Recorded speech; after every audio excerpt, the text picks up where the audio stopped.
Hello everyone. నేను doctor Rajesh Vepuri, ENT and cochlear implant surgeon, cochlea hospitals, Vijayawada. ఇవాళ మనం మాట్లాడాలనుకుంటున్న టాపిక్ వచ్చేసేసి sudden sensory neural hearing loss. అంటే సడన్ గా వినికిడి మనం చేయాల్సిన పనులేంటి? కొంతమందికి సడన్ గా వినికిడి పోయిద్దండి. ఏదో ఒక రోజు రాత్రి మనం నిద్ర లేసినప్పుడు గానీ, లేకపోతే సడన్ గా మనం అబ్జర్వ్ చేసుకుంటాం. మనకి కుడి చెవు వినిపిపోవటం గానీ, లేకపోతే ఎడం చెవు వినిపించకపోవటం గానీ జరిగిద్ది. దీన్ని sudden sensory neural hearing loss అంటాం. ఇట్లాంటి కండిషన్స్ లో చాలా మంది అశ్రద్ధ చేసి డాక్టర్ల దగ్గరికి 10 రోజుల తర్వాత, 20 రోజుల తర్వాత వెళ్తారు.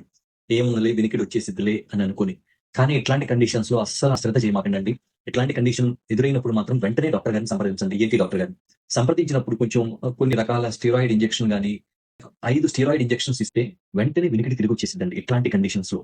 సో ఇలాగ sudden sensory neural hearing loss వస్తే అశ్రద్ధ చేయకుండా ఈఎన్టీ డాక్టర్ గారిని కలవండి. Thank you everyone. Doctor Rajesh Vepuri, ENT and cochlear implant surgeon, cochlea hospitals, Vijayawada.